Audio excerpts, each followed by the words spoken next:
The morning sun painted golden streaks across the palace gardens as Katherine stood before her bedroom mirror, her hands trembling slightly as she fastened the simple pearl necklace William had given her on their first anniversary. Today would be different from all the other days they had walked these familiar paths together. Today, she knew, would be their last. William waited for her at the garden entrance, his weathered hands clasped behind his back as he gazed toward the rose bushes they had planted together 43 years ago. His silver hair caught the morning light, and despite the sadness that had settled in his eyes over the past months, he still carried himself with the quiet dignity that had first captured her heart, when they were both young and the world seemed full of endless possibilities. "You look beautiful," he said softly as she approached, offering his arm with the same courtly gesture he had practiced since their engagement. Katherine smiled, though her heart felt heavy. She had always loved how he still treated her like the young woman he had fallen in love with, even now when time had marked them both with its gentle but persistent touch. They began their walk along the stone pathway that wound through the heart of the palace grounds. This route had become their sanctuary over the decades, a place where they could escape the pressures of public life and simply be husband and wife. The gravel crunched softly beneath their feet, a familiar sound that had provided the soundtrack to thousands of their conversations about everything from state affairs to their children's scraped knees. Katherine noticed how William's steps had become more deliberate lately, how he paused a moment longer to catch his breath when they reached the small hill that overlooked the pond. She said nothing about it, understanding that some things were better acknowledged through gentle patience than words. Instead, she squeezed his arm a little tighter, letting him know she was there as she had always been. The palace staff they passed along the way bowed respectfully, but Katherine could see the concern in their eyes.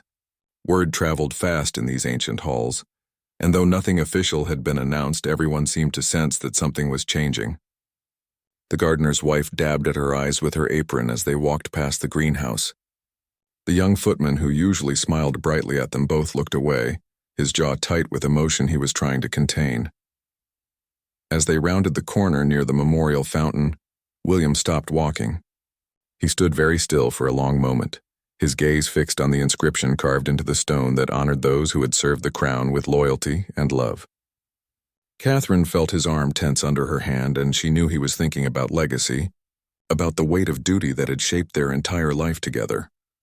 "Do you remember?" William said quietly, his voice barely above a whisper. "When we used to walk here in the early years and dream about growing old together?" Katherine nodded, unable to trust her voice. She remembered everything, how young they had been, how certain they were that they would have decades and decades ahead of them, how they had planned to watch their grandchildren play in these same gardens someday. The irony wasn't lost on either of them that they had, in fact, grown old together. They had watched their children take their first steps on these paths, had celebrated birthdays and anniversaries under these same trees, had found comfort in each other's company through international crises and personal heartbreaks. They had lived the life they had dreamed of, and yet somehow it still didn't feel like enough time. William turned to look at her then, really look at her, in the way that always made Katherine feel like she was the only person in the world who mattered to him. "I want you to know," he said, "that every single day of this walk we've been taking together has been the greatest privilege of my life. Not the crown, not the ceremonies, not the history books that will remember us. This, just this." Katherine felt tears spring to her eyes, but she smiled through them. "I know," she said simply. "I know, my darling. I feel the same way." They continued walking, both of them acutely aware that they were memorizing everything. The way the light fell through the oak trees, the sound of the fountain bubbling in the distance, the feeling of their hands intertwined as they had been for nearly half a century. Every step felt precious now, weighted with the knowledge that their time together was measured not in years or months, but in moments like these. As they approached the bench where they often sat to watch the sunset, Katherine realized that this walk wasn't really an ending at all. It was a celebration of everything they had built together, everything they had shared, everything they had given to each other and to the people they had served. Tomorrow would bring new challenges, new sorrows, new reasons to find strength. But right now, in this golden morning light, they still had each other, and they still had this path they had worn smooth with decades of love and partnership. William helped her settle onto the bench, and they sat in comfortable silence watching a pair of swans glide across the pond's surface. Katherine closed her eyes and listened to the steady rhythm of his breathing beside her, storing up the sound for all the quiet days that lay ahead. The afternoon brought a gentle breeze that rustled through the ancient elm trees as Katherine and William made their way toward the children's garden they had created 25 years earlier. This smaller, more intimate space had been designed as a playground for their grandchildren, complete with a wooden swing set that William had insisted on building himself, despite the protests of the palace maintenance staff. Katherine could still picture their eldest grandson, little Thomas, who had spent countless summer afternoons here, his laughter echoing off the garden walls as William pushed him higher and higher on those swings. Now Thomas was 22, studying law at university, and calling them nearly every day since the doctors had delivered their quiet, devastating news 3 weeks ago. "He keeps asking if he should come home," Katherine said, settling onto the small bench that faced the swing set. "I told him to finish his exams first. There will be time for goodbyes later." Her voice caught slightly on the last word, and William reached for her hand. "You did the right thing," William assured her, though Katherine could hear the uncertainty in his voice. "How do you measure time when you suddenly realize it's limited? How do you balance protecting your family from worry with ensuring they have every moment they might later wish they had taken?" They sat in comfortable silence for a while, watching the empty swings move gently in the breeze. Katherine found herself thinking about all the family gatherings that had taken place here, all the birthday parties where William had gotten down on his hands and knees to play hide-and-seek with toddlers who squealed with delight when their grandfather pretended he couldn't find them behind the garden shed. "Do you think they'll remember these times?" Katherine asked. "Really remember them? I mean, not just the formal occasions in the photographs, but moments like this?" William squeezed her hand. "I hope so. I remember my grandfather taking me fishing at the estate when I was 7. I can still smell the pipe tobacco he smoked and feel how safe I felt sitting next to him by the lake. It wasn't anything grand or historic, just a quiet afternoon, but it's one of my most treasured memories."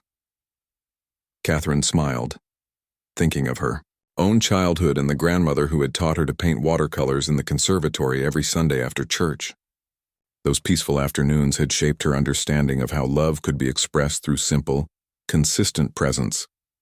She had tried to create the same feeling for their own grandchildren, the same sense of being completely valued and attended to. "Sarah called this morning," Katherine said, referring to their daughter. "She wants to bring the children for a visit this weekend, all of them." This meant their 3 grandchildren would be traveling from different parts of the country, interrupting school and work schedules to gather at the palace. It was the kind of spontaneous family reunion that would have been almost impossible to arrange under normal circumstances. William nodded. "That's good. I want to see them all together again." He paused, looking thoughtful. "I want to tell them about the trust fund we've set up for their educations, and I want to give Thomas my grandfather's watch. I've been meaning to do that for his birthday next month, but—" He trailed off, and Katherine understood. Next month felt very far away now. They stood up from the bench and walked over to the flower beds that surrounded the playground. Katherine had insisted on planting forget-me-nots here, despite the gardener's gentle suggestion that roses might be more traditional and easier to maintain. She had wanted flowers that would reseed themselves, that would come back year after year without requiring replanting. She had wanted something that would continue to bloom long after she was no longer here to tend them. The forget-me-nots were at their peak now, tiny blue faces turned up toward the sun like children reaching for attention. Katherine knelt down and touched one of the delicate petals, marveling at how something so small could be so perfect, so resilient. These flowers would still be here next spring, and the spring after that, carrying forward some small piece of the love that had been planted here. William knelt beside her, his movements careful but determined. Together, they pulled a few weeds that had sprouted between the flower beds, working side by side as they had done in their own small vegetable garden during the early years of their marriage, when they had been young parents trying to teach their children where food came from. "I want you to promise me something," Katherine said as they worked. "When I'm gone, I want you to keep taking walks, Maybe not this same route every day, but keep walking. Keep noticing the seasons changing. Keep talking to the gardeners. Keep being present in this place we've loved together. William's hand stilled in the soil. Katherine, I mean it, she said firmly, though her voice was gentle. I know you'll want to retreat, to stop doing the things that remind you of us together. But that would be the opposite of honoring what we've had. I want our love to keep moving forward even when I can't. They finished their weeding in silence, both of them understanding that they were doing more than tending flowers. They were creating a ritual of care that would continue long after this particular afternoon had faded into memory. When they finally stood up and brushed the soil from their hands, the small garden looked refreshed and ready to face whatever weather the coming weeks might bring. As they walked back toward the main path, Katherine took one last look at the swings, imagining the sound of children's laughter that had once filled this space. She felt grateful that love could echo forward like that joy could be planted in a place and grow back season after season, in new and unexpected ways. The sun had begun its descent toward the horizon when Katherine and William reached the memorial grove, a quiet section of the palace grounds where 7 oak trees stood in a circle, each one planted to commemorate a significant moment in their reign. William had chosen oak trees because they grew slowly but lived for centuries, their roots deepening with each passing year until they became nearly impossible to uproot. Katherine ran her hand along the bark of the first tree, planted on their wedding day 43 years ago. It had been barely taller than William then, a slender sapling that required careful staking to keep it upright in strong winds. Now it towered above them both, its branches thick enough to support the treehouse that William had built for their grandchildren 5 years earlier. Do you remember how nervous you were that this one wouldn't survive its first winter? Katherine asked, smiling at the memory. William had checked on the young tree obsessively that first year, wrapping it in burlap when the temperature dropped and hiring extra gardeners to make sure it received just the right amount of water. I had good reason to worry, William replied, though he was smiling too. That storm in February nearly snapped it in half. I stayed up all night watching it bend in the wind, certain we were going to lose it. He paused, looking up at the massive tree that now dominated the grove. I suppose I should have had more faith in its ability to weather difficult times. They walked to the second tree, planted when their first child was born. Katherine could see the carved initials that William had insisted on adding to the trunk, despite the groundskeeper's concerns about damaging the bark.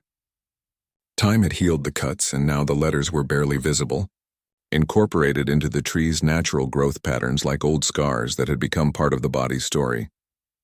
I was so frightened when Elizabeth was born, Katherine confessed, though she had never spoken these words aloud before, not about the birth itself, but about whether I would know how to be a mother while also being. She gestured vaguely toward the palace, encompassing all the responsibilities that came with their position. You were magnificent from the very first day, William said firmly. I watched you hold her for the first time, and I knew that whatever challenges we faced, our children would be loved completely and unconditionally. That was never in question. They moved on to the third tree, planted after William's first major speech to Parliament about education reform. Katherine remembered how he had worked on that speech for weeks, writing and rewriting it by hand at the desk in their private sitting room. She had found him there at 3 a.m, crumpled papers scattered around his feet, his head in his hands.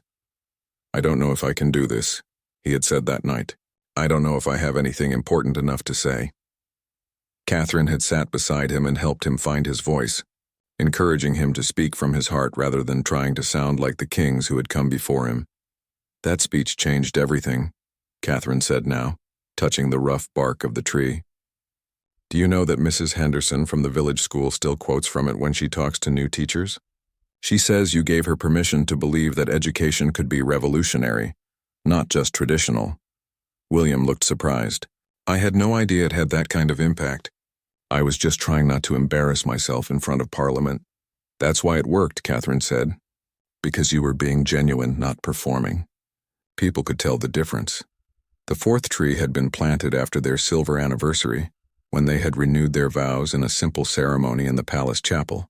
Katherine had worn the same dress she had worn to their rehearsal dinner 25 years earlier, altered to fit the body that had carried 3 children and weathered the stresses of public life. William had cried when he saw her walking down the aisle, something he had been too nervous to do at their original wedding. I was so afraid I was going to forget my vows that day, William said, laughing at the memory. I practiced them every morning for 2 weeks, but when I saw you coming toward me, my mind went completely blank. You didn't forget, Katherine reminded him. You said exactly what you meant to say. You said that loving me had taught you how to love everything else, our children, our responsibilities, our people. It was the most beautiful thing anyone has ever said to me. The 5th tree marked William's recovery from the heart attack that had nearly taken him 8 years ago. Katherine could barely look at this tree without remembering those terrible weeks in the hospital, when she had maintained a cheerful facade for the public while privately bargaining with God for just a few more years together. I'm sorry I scared you, William said quietly, seeming to read her thoughts. I'm sorry for all the times I worried you over the years. The riding accident, the emergency surgery, the political crisis that kept me awake for 3 days straight. I know it wasn't fair to ask you to be strong for both of us so many times. It wasn't unfair, Katherine said. It was marriage. It was what we promised we would do for each other. And you were strong for me too, remember? When my mother died. When I lost the baby before Thomas was born. When that horrible newspaper printed those lies about our family, you held me up when I couldn't hold myself up. The 6th tree had been planted just 2 years ago to commemorate 50 years of service. It was still young compared to the others, its branches thin and its leaves a brighter green. Katherine found it oddly comforting to look at this newest tree, to think about how it would continue growing long after they were both gone, eventually becoming as mighty and enduring as the others. The 7th space in the circle remained empty, waiting for a tree they would never plant together. Katherine knew William had been thinking about this too, wondering what would mark the end of their story, what legacy would take root in that final space. As they completed their circle of the grove, Katherine realized that the trees themselves were not really the memorial. The real memorial was the love that had chosen to mark these moments, the partnership that had decided certain occasions were worth commemorating with something living and permanent. The trees would outlive them both, but the intention behind their planting, that was the true gift they were leaving behind. The shadows were growing longer as Katherine and William made their way to the section of the gardens that had always been Katherine's special domain, the herb garden she had designed and tended herself, despite the palace staff's gentle insistence that such work was beneath her station. Here, neat rows of lavender, rosemary, and thyme created a fragrant maze of paths that led to a small greenhouse where Katherine had spent countless peaceful hours nurturing seedlings and experimenting with new varieties of plants. I need to show you something, Katherine said, leading William toward a corner of the herb garden he rarely visited. Behind a screen of tall fennel plants, she had created a small secret space with a wooden bench and a collection of clay pots, filled with plants that looked different from the others. These plants were smaller, more delicate, and each pot bore a small handwritten label. William bent down to read the labels and realized they were all names: Sarah, Elizabeth, Michael, Thomas, Emma, little James. These are memory plants, Katherine explained, her voice soft with emotion. I started growing them after my mother died, when I realized I needed something living to help me hold on to the people I love. Each plant had been chosen for its connection to the person it represented. Sarah's pot held sweet alyssum, because their daughter had always been drawn to flowers that looked fragile, but proved remarkably hardy. Elizabeth's contained mint, reflecting her eldest child's fresh, unstoppable energy. Thomas's pot held sage, honoring his quiet wisdom that had surprised everyone when he was just a boy of 8, asking profound questions about fairness and responsibility. This one is yours, Katherine said, pointing to a pot that held a small oak seedling. I grew it from an acorn that fell from our wedding tree. I've been keeping it here, waiting for the right time to plant it. She paused, looking at the tiny tree that bore no resemblance yet to the mighty oak from which it had come. I thought perhaps you might want to plant it somewhere special after I'm gone. Somewhere you can visit when you want to feel close to me.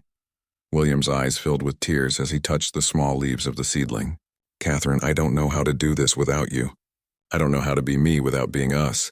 You won't have to, Katherine said firmly. That's what I'm trying to show you. Look at these plants. They're not the people they represent, but they carry something forward. When I water Sarah's sweet alyssum, I remember how she used to help me garden when she was little, how she would get more soil on herself than in the pots. When I smell the mint, I think of Elizabeth sneaking into the kitchen to steal fresh mint for her tea parties. She sat down on the bench and patted the space beside her. When you take care of this little oak tree, you'll be taking care of something that came from us. Something that will grow into its own strength but will always carry the memory of what we planted together. William sat beside her, still staring at the tiny seedling. I've been so afraid of forgetting, he admitted. Not the big things. I know I'll always remember our wedding day and the children's births and the important moments. But I'm afraid I'll forget the sound of your laugh when you're reading in bed at night. Or the way you hum when you're arranging flowers. Or how you always smell like lavender and vanilla. Katherine reached into the small basket she had been carrying and pulled out a cloth pouch tied with a blue ribbon. I've been making sachets, she said, placing the pouch in his hands. They're filled with herbs from this garden. Lavender, rosemary, a little vanilla bean. I've made dozens of them. There's one for your desk drawer, one for the closet where you keep your clothes, one for the car, one for each of the guest rooms where the children stay when they visit. William held the sachet to his nose and breathed deeply. It smelled exactly like Katherine, like all the quiet moments they had shared in this peaceful corner of their world. You think of everything, he said, his voice thick with gratitude and sorrow.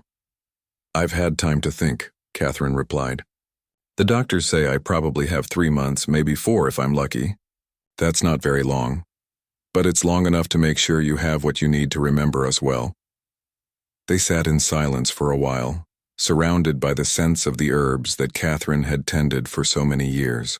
William found himself memorizing the feeling of this moment, the warmth of the late afternoon sun on his face, the sound of bees working among the lavender flowers, the weight of Katherine's hand in his, still wearing the simple wedding ring he had placed there 43 years ago. I want you to promise me something else, Katherine said. I want you to keep this garden going. Not necessarily by yourself. Hire someone to help if you need to, but don't let it become a monument. Let it stay alive and growing and useful. Give herbs to the kitchen staff. Let the grandchildren help with the planting. Keep it a place where things begin rather than a place where they end. I promise, William said, and he meant it. He could already imagine bringing little James here when he was older, teaching him the names of the plants the way Katherine had taught their own children. He could see himself sitting on this bench on difficult days, surrounded by the living reminders of all the love that had taken root in his life. Katherine stood up and walked to a small wooden shelf that held her gardening tools. She picked up a well-worn pair of pruning shears and handed them to William. These were my grandmother's, she said. She gave them to me when I got married, and I want you to have them now. When you're ready, use them to help things grow, not just to cut things back. William accepted the shears, feeling the weight of their history in his hands. They were simple tools, worn smooth by decades of use, but they represented something precious. The idea that love could be practical, that caring for someone could be as simple as tending the things they had planted together. As they prepared to leave the herb garden, Katherine picked a few sprigs of rosemary and tucked them into William's jacket pocket. For remembrance, she said with a small smile, though I don't think you'll need any help with that. As evening approached, Katherine and William found themselves walking toward the palace's ancient stone bridge that arched gracefully over the stream, running through the eastern section of the grounds. This bridge had always held special significance for them. It was where William had proposed 44 years ago. Down on one knee on the worn stones while Katherine laughed and cried at the same time, hardly able to believe that this kind, serious young man actually wanted to spend his life with her. The stream below ran clearer now than it had in those early days, thanks to conservation efforts they had championed together throughout their reign. Katherine could remember William's passionate speeches about environmental protection, how he had fought against advisors who thought such concerns were too modern, too controversial for the crown to address directly. Now the stream teemed with fish and herons came to hunt in the shallows, their elegant forms a testament to the healing that was possible when people committed to patient, persistent care. Do you remember what you said when you proposed? Katherine asked as they paused in the center of the bridge, looking down at the water flowing beneath them. The late afternoon light made the stream sparkle like scattered diamonds. William smiled, though his eyes were distant with memory. I said I knew I wasn't the most romantic man in the world, and I probably never would be, but I promised that I would love you consistently and completely for as long as I lived. He paused, reaching for her hand. I said I wanted to grow old with you. watching this stream change with the seasons. And I said yes before you could even finish asking the question, Katherine remembered. I was so afraid you might change your mind if I gave you too much time to think about it. I had been in love with you for 2 years already, and I couldn't bear the idea of waiting even one more day to say yes. They leaned against the stone railing, watching a family of ducks navigate the gentle current below. The parent ducks moved with calm confidence while their young ones paddled frantically to keep up, occasionally getting caught in small eddies before finding their way back to the group. Katherine found something comforting in watching their simple, instinctive devotion to staying together. I've been thinking about the children, William said quietly, about how to help them understand that this isn't a failure what's happening to us. It's not a tragedy exactly, even though it feels like one. It's just life completing itself, Katherine nodded. She had been wrestling with the same thoughts, trying to find words that would help their family process her illness without becoming consumed by bitterness or regret. I think we tell them the truth, she said, that we've had more happiness than most people ever dream of, that we've been blessed with 43 years together, 3 wonderful children, 6 grandchildren, and meaningful work that we believe has made the world a little bit better. But we tell them it's all right to be sad too, William added. We don't pretend this is easy or that we're perfectly at peace with it. We let them see that you can be grateful and heartbroken at the same time. A soft breeze stirred the water below them, creating ripples that caught the light and sent it dancing across the stone arches of the bridge. Katherine watched the patterns of light and shadow, thinking about how water always found a way to flow around obstacles, how it carved new paths when the old ones became blocked, how it carried nutrients to feed whatever was growing along its banks. I want to tell you something I've never said before, Katherine said, her voice so quiet that William had to lean closer to hear her. There were times, especially in the early years, when I wondered if I was enough for this life. If I was smart enough, graceful enough, strong enough to be the kind of partner you needed. William started to protest, but Katherine held up a gentle hand. Let me finish. I want you to know that you never made me feel that way. Not once. Every time I doubted myself, you found a way to show me that I was exactly who you needed me to be. You made me feel like being myself was not just enough, but exactly right. Katherine, William said, his voice rough with emotion, you have been so much more than enough. You have been the center of everything good in my life.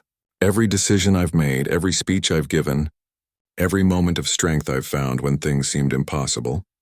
It all came from knowing you were there, believing in me, holding everything together with such grace. They stood in comfortable silence for a while, watching the water flow beneath them toward the sea. Katherine thought about how water eventually reached the ocean, becoming part of something vast and eternal, never really disappearing but transforming into something larger than itself. She found the metaphor comforting, this idea that love might work the same way, flowing forward into something bigger and more enduring than any individual life. There's something else, Katherine said, reaching into her small purse and pulling out a sealed envelope.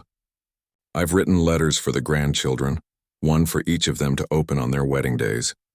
I want them to know what I've learned about marriage, about partnership, about building a life with someone you love. William accepted the envelope, feeling the weight of the future it contained. What did you tell them? I told them that marriage isn't about finding someone who completes you. It's about finding someone who inspires you to complete yourself. I told them that the small kindnesses matter more than the grand gestures, that forgiveness is something you practice every day, not just during the big fights. I told them to walk together as much as possible because that's when you do your best talking and your best thinking. Katherine paused, looking back down at the stream. And I told them that if they're very lucky, they'll find someone who makes them want to be worthy of the love they're being offered, someone who sees the best in them even when they can't see it themselves. I told them that's what you did for me, from the very first day until today. As the sun began to sink lower in the sky, painting the water golden orange, William realized that this bridge had become much more than the place where their love story began. It had become a symbol of all the ways they had supported each other across the flowing changes of time, all the ways they had remained connected even when the currents of life threatened to pull them in different directions. We should head back soon, Katherine said, though neither of them moved to leave. Cook will be expecting us for dinner, and I know the children will be calling later to check in. But for just a few more minutes they remained there on the bridge, watching the water carry away the last light of the day and bring them closer to whatever came next. The palace glowed softly in the twilight as Katherine and William made their way back along the familiar path toward home. Their final walk was drawing to a close, but neither of them felt ready to end this precious day they had carved out of time. The windows of their private apartments flickered with warm lamplight, and Katherine could see Mrs. Morrison, their longtime housekeeper, moving about inside, preparing their evening tea as she had done every day for the past 20 years. "Look," William said, pointing toward one of the upper windows where a small face was pressed against the glass. Little Emma, their youngest granddaughter, had arrived earlier than expected with her parents and was clearly watching for their return. The 5-year-old waved enthusiastically when she spotted them, her breath fogging the window as she called out something they couldn't quite hear. Katherine's heart swelled with joy and ache in equal measure. This was exactly what she had hoped for. Their family gathering around them naturally, not because of her illness, but because they wanted to be together. Emma's presence meant that their daughter Sarah had driven up from London, despite Katherine's protests that it wasn't necessary yet. "She's gotten so tall," Katherine observed, waving back at Emma. "When did she stop being a baby and become such a little person with opinions and plans?" It seemed impossible that this confident child was the same tiny infant who had slept peacefully in Katherine's arms just a few years ago during Christmas dinner, completely unbothered by the formal dining room full of relatives and dignitaries. As they approached the palace entrance, the massive oak doors opened and Emma came running down the steps, still in her traveling clothes and clutching a drawing she had obviously made in the car. "Grandmama, Granddad, look what I made for you," she announced, holding up a crayon picture that appeared to show the entire family standing together under a rainbow. Katherine knelt down carefully to accept the artwork, studying it with the serious attention she had always given to her grandchildren's creative efforts. "This is magnificent, darling. Tell me about all these people in the picture." "That's Mommy and Daddy," Emma explained, pointing to 2 tall figures. "And that's me and Thomas and James, and there's you and Granddad holding hands. And see the rainbow? That means everything is going to be beautiful and happy forever." William cleared his throat, clearly moved by his granddaughter's innocent confidence in forever. "It's the most wonderful picture we've ever received," he said, lifting Emma up for a hug. "We'll hang it in our sitting room where we can see it every day." Sarah appeared in the doorway, apologizing for Emma's exuberant greeting. "I'm sorry, Mother. I told her to wait inside, but she's been watching for you for the past hour." Sarah's eyes were bright with unshed tears, and Katherine could see that their daughter was working hard to maintain normal family dynamics, despite the weight of what they were all facing. "Don't apologize," Katherine said, embracing her daughter warmly. "This is exactly what I needed today. Are the boys here too?" "Thomas drove down from university and James came with us. They're inside with your father, pretending to be interested in his chess set but really just wanting to be close to family right now." Inside, the private sitting room buzzed with the comfortable chaos of a family gathering. Thomas, now 22 and looking remarkably like his grandfather had at that age, was indeed sitting across from Katherine's father at the chessboard, though both of them kept glancing toward the door. 15-year-old James was sprawled on the carpet with a book, but Katherine noticed he hadn't turned a page since she'd been watching him. "There they are," Katherine's father said, rising from his chair with the careful dignity of his 87 years. "We were beginning to wonder if you'd gotten lost in your own gardens." His tone was light, but Katherine could see the relief in his eyes. At his age, every goodbye carried extra weight. Katherine moved around the room, greeting each family member with the special attention she had always given them. She asked Thomas about his law studies, listened to James explain a complicated video game plot, and admired the new bracelet that Emma had convinced her parents to buy during their drive up from London. "I want everyone to know," Katherine said when they had all settled into chairs around the fireplace, "that today has been one of the most perfect days of my entire life. Your grandfather and I took a long walk through all our favorite places, and we talked about how blessed we've been to share this life together and to share it with all of you." She looked around the circle of faces she loved most in the world. "I know that the next few months are going to be difficult. I know there will be sadness and probably some anger, and certainly some moments when it feels unfair that we can't have more time together. But I want you all to remember this evening when we were all here together, and everyone was healthy and safe and loved." Thomas cleared his throat, suddenly looking much older than his 22 years. "Grandmother, We want you to know that we're going to take care of Granddad. We've already talked about it. We're going to make sure he's never lonely, that there are always people here who love him." William's voice was thick with emotion when he responded. "That means more to me than you can possibly know. But I also want you to live your own lives fully. Your grandmother and I have always been proudest of you when you were chasing your dreams and building your futures. Don't put your lives on hold for grief." "We won't put them on hold," James said quietly. "But we're not going to pretend that losing grandmother won't change everything either. She's been like the center of gravity for our whole family. We're going to have to figure out how to orbit differently." Katherine felt tears spring to her eyes at her grandson's unexpected eloquence. "That's exactly right," she said. "And you will figure it out, because that's what families do. They adapt and they endure and they find new ways to love each other." Emma, who had been listening with the serious expression she wore when adults discussed important things, suddenly climbed into Katherine's lap. "Grandmama," she said in her clear 5-year-old voice, "when you go to heaven, will you still be able to see us?" The room fell silent, everyone waiting to see how Katherine would answer this fundamental question that they were all wondering about in their own ways.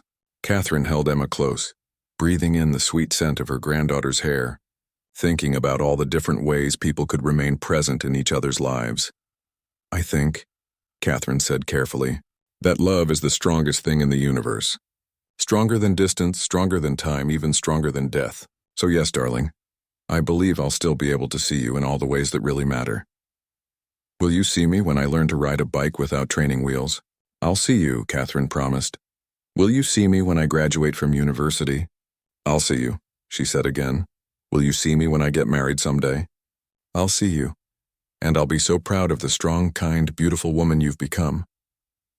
Emma seemed satisfied with these answers, settling more comfortably in Katherine's lap. The rest of the family sat quietly, taking comfort in the certainty of Katherine's voice, the absolute confidence with which she spoke about love's persistence. As the evening deepened and tea was served, the conversation gradually shifted to lighter topics: plans for Emma's upcoming birthday party, Thomas's graduation ceremony in the spring, James's application to art school.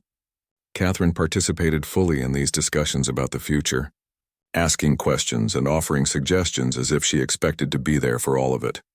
Later, after the family had retired to their various guest rooms and the palace had grown quiet, Katherine and William sat together in their bedroom, still processing the richness of the day they had shared. "It was perfect," William said, reaching for her hand in the darkness. "The walk, the conversations, having everyone here tonight.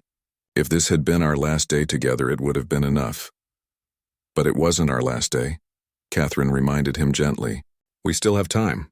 Not as much as we'd like, but time enough to say what needs to be said, to love each other well right up until the end." William squeezed her hand. "Then let's not waste any of it." Outside their window, the palace gardens lay peaceful under a canopy of stars, the paths they had walked together that day now empty, but somehow still holding the echo of their presence. Tomorrow would bring new challenges and perhaps new sorrows, but tonight they were together, surrounded by family, grateful for the love that had shaped their lives and would continue to shape the lives of those who came after them. In the quiet darkness, Katherine smiled, thinking about Emma's rainbow drawing and her promise that everything would be beautiful and happy forever. Perhaps in the ways that mattered most, that childish faith wasn't so far from the truth after all.